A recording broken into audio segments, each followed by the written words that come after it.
The Straw Hat crew have officially left the shores of Wano. After all the action and adventure of this arc, we end the Wano Country saga with tears, a heartfelt goodbye, and a promise of things to come. There is a lot to go through, so let's get into it. We start on a shot of the Flower Capital with the narration and drums of the framing device performance back in effect. Our narrator talks about dark skies gathering over Onigashima, a growing storm. He plays up the roar of the Azure Dragon and other howling beasts before turning his account to Habu Port.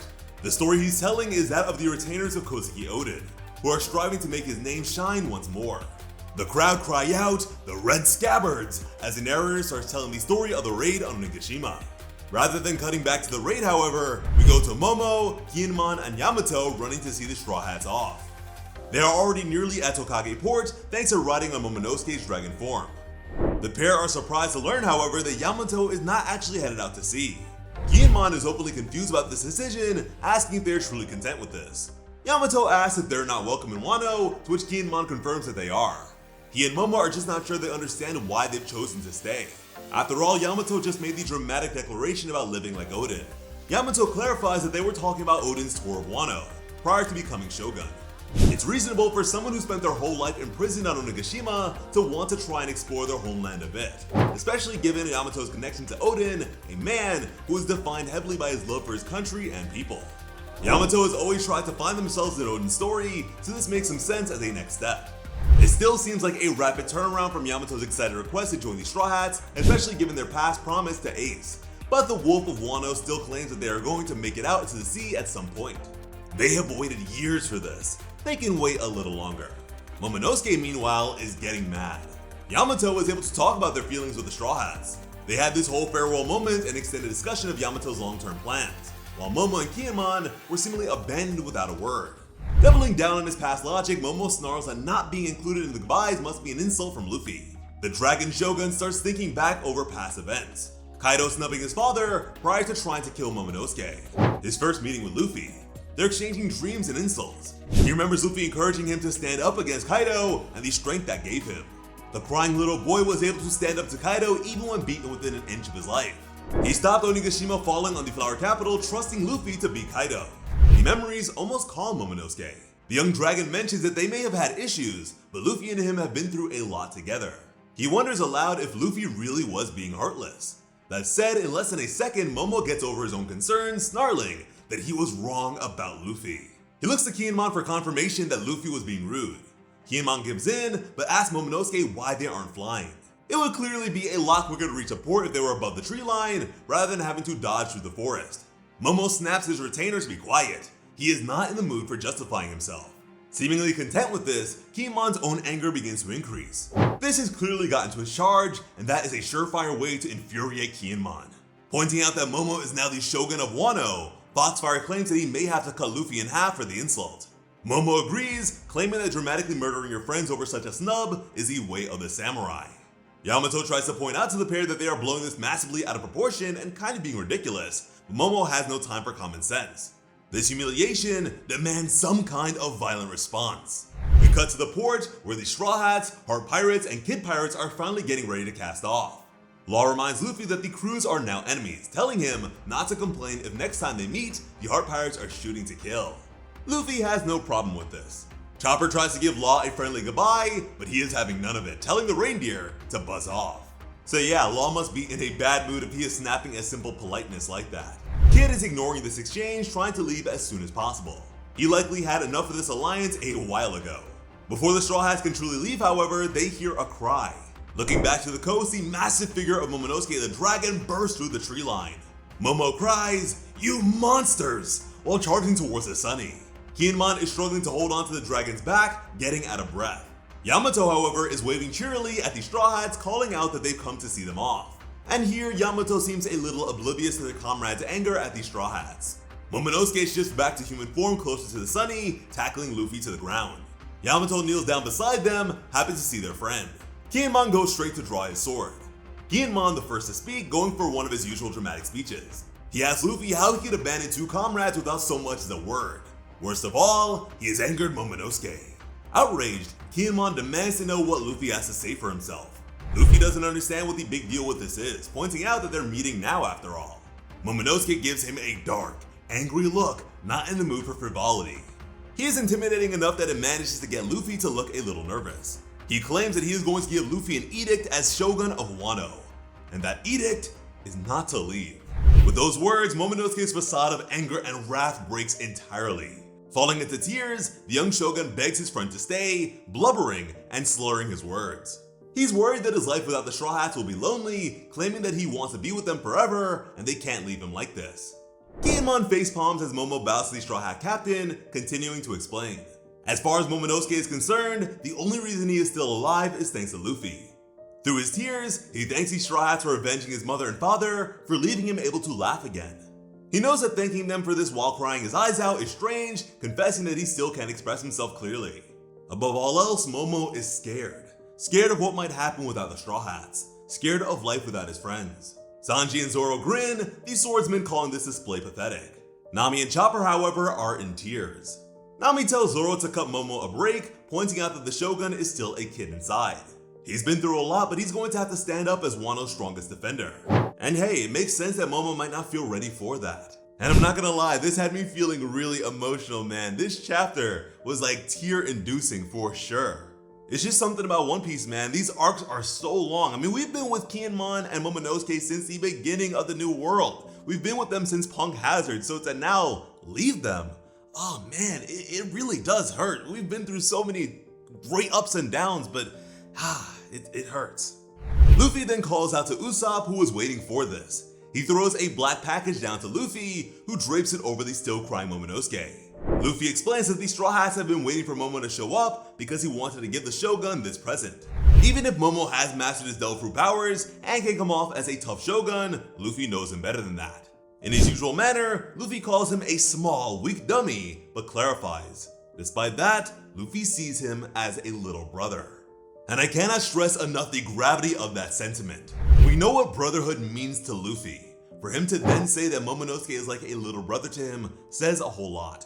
And really and truly, Momonosuke is pretty similar to Kid Luffy. He was a big crybaby, but he was tough on the inside and he was tough when it came down to it. Now the flag that Luffy provides to Momonosuke proudly bears the Straw Hat's Jolly Roger. Luffy tells Momo to hang it up somewhere in Wano and look at it when times get tough to remember their pirate adventures. It's a way for the Straw Hats to stay with Momonosuke in spirit. Beyond that, Luffy tells Momo that if any powerful enemies show up in Wano, they should point out the flag to them, letting them know that an attack on Wano will be considered an attack on the Straw Hats. He is not someone who will just sit back and let his friends take abuse. And with this act, Luffy's Yonko status becomes more than just a name. The Straw Hats aren't about conquest, organization, or holding territory, but they will stand by their friends, just like Whitebeard did when he claimed Fishman Island as his protective territory. Even if Luffy doesn't rule it, Wano is now Straw Hat territory. Between this and Fishman Island, the Straw Hats are a growing force in the world. If the Grand Fleet gets together, or rather when they get together, they will be a force to be reckoned with. Momo asks if flying this flag makes him one of the crew. Luffy is a little circumspect in his answer, giving it to the group instead. Kinemon, Momonosuke, and Yamato all receive the same offer from the Straw Hats captain. If they want to be pirates at any time in the future, Luffy will accept them right away.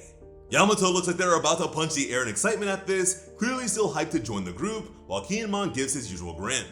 Luffy reminds him though that he won't have weaklings on his crew, which helps snap Momonosuke out of his tears. He might not have serious plans to become a pirate, but being part of Luffy's crew requires strength. With that, the Sunny set sail, while Kinemon and Yamato wave happily at their departing friends. Luffy calls out to Yamato, asking them to take care of Kinemon and Momonosuke. The Oni confirms that they will with an enthusiastic, yeah. They might be on a different path for now, but it is pretty clear Yamato still wants to join the crew. Yamato has simply put it off for now. Momonosuke keeps his head bowed as his ship leaves, even as the Straw Hats wish him well. One last act of respect to the man who has done so much for him. Once the Sunny has left the port, Momo rises to his feet. He turns to Kinemon, looking to make a promise his retainer will witness. One day, he will surpass Kozuki Oden. As much as he respects his father's legacy, the self-conscious and doubting Momo is now aiming to go even higher. Kinemon doesn't doubt that Momonosuke can pull it off for a second, promising with a smile that he will be by the Shogun's side when he reaches that height. Yamato innocently asks if they're talking about Momo surpassing them, which the pair emphatically deny. Back aboard the Sunny, Nami gets to navigating. Her plan is to set a course for Hakumai. Specifically, she's aiming for Mogura Port. the one place in Wano that allows ships to leave the country via elevator. Brook and Chopper are greatly relieved. The skeleton admits that since the crew had needed to scale a waterfall to reach Wano, he figured they'd have to fall down one to leave. Their celebration gets a laugh out of Kid.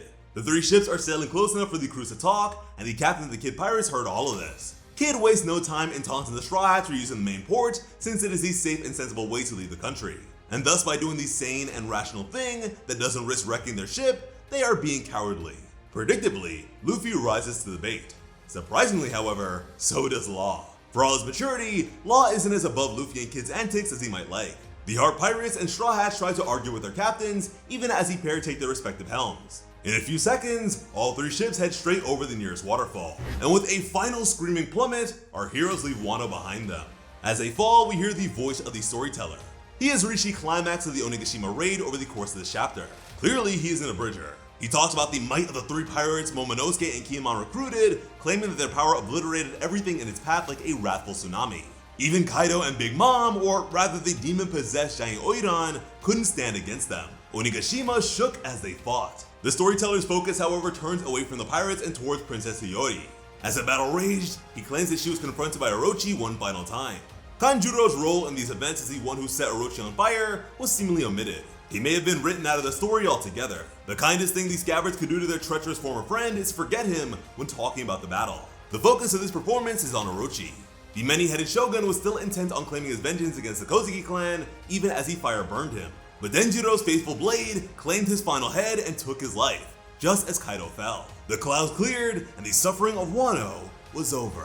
Here, though, the storyteller may get into some embellishments, or perhaps just continuations. According to his account, even as the Battle of Onigashima ended, Orochi's burning corpse began to speak. And to be fair to our storyteller, his words sound accurate. He claims that the Kurozumi clan's grudge against the Kozuki clan will not end with his death, that his curse will remain on Wano for generation after generation into eternity. Hiyori, however, is having none of it. She held Orochi's gaze with 20 years worth of torturous memories in her heart. Every cruelty, every petty indulgence of Orochi was still with her. Denjiro claims that she should stay back from Orochi, that even like this, he is dangerous. Hiyori, however, brushed his hand away, stepping forward. Looking the tyrant right in the eyes, she delivered a damning message to the man who killed her father and mother. The Kurozumi were born to burn. This is the climax of the storyteller's tale, and the crowd eats it up. They cry out those final words along with him, all too happy to echo Hiyori's condemnation. For everything Wano has suffered at the hands of Orochi and Kaido, now they can celebrate their defeat. There has been suffering, and we can see tears in Hiyori's eyes, but this is vindication. The ultimate victory of Kozuki Oden and the people he wanted so badly to keep safe. From here, the performer's tale moves to the day after the festival. We see Toko happily playing her shamisen, accompanying this final part of the performance as the storyteller covers the reunion we witnessed this chapter. The performer claims that the blood spilt in reviving the Kozuki clan will not be forgotten. Those who sacrifice their lives to this fight will remain carried by the wind. With that, we conclude the performer's tale of Wano and its renowned samurai with a final glorious group shot of Momonosuke, the surviving Red Scabbards, and Yamato. While it's not the epic reveal some had expected for the final big panel of Wano, it's hard to look at this team and not feel happy for them. They have been to hell and back, but finally, their nation is at peace and they're going to have a chance to enjoy it. That being said, no Shinobu like Glow for Raizo? Come on Oda, that's just unfair. Also, it would have been nice to have seen the fallen Red Scabbards one final time. Omitting Kanjuro makes sense. He was a traitor who almost doomed everything they were trying to do. But Doji and Izo both gave their lives in the Battle of Onigashima. We have a general line about the sacrifices of the fallen, yet their names aren't mentioned, and we don't see them in this final image. With that line about the sacrifices and spilled blood, it would have been nice to give the dead scabbards some kind of final moment. A shot of their graves, or just including a see-through image of the two watching over their fellow scabbards in this final group shot. We return to Momonosuke, Kiyomon, and Yamato as they make it back to the Flower Capital. The storyteller closing out his performance with a few final captioned words. They are on foot now. All urgency and tension from the rush to the port is gone. Momo really does seem to have made his peace with the Straw Hats leaving. He is already eyeing up where they should hang their Straw Hat flag as the curtains finally close on the Wano Country Saga. So yeah, we are done. The final caption makes it clear. This is the final curtain of Wano. No room for an Act 4 or 5. Wano is well and truly over. There is a lot to look forward to in the chapters ahead. The brewing war between the world government and revolutionary army, new islands to explore, Yamato making good on their promise to join the Straw Hats, plus Teach is out there, and we're getting close to Laugh Tale. With 3 road poneglyphs, the One Piece is in sight, but on the high seas, anything can happen. Where do you think their next voyage will take the Straw Hats? Who do you think they will run into there? Where will Momonosuke hang that flag? Let us know your thoughts down below. As always, I'm Slice of Otaku. Thank you all so much for watching and have an awesome day. I love you.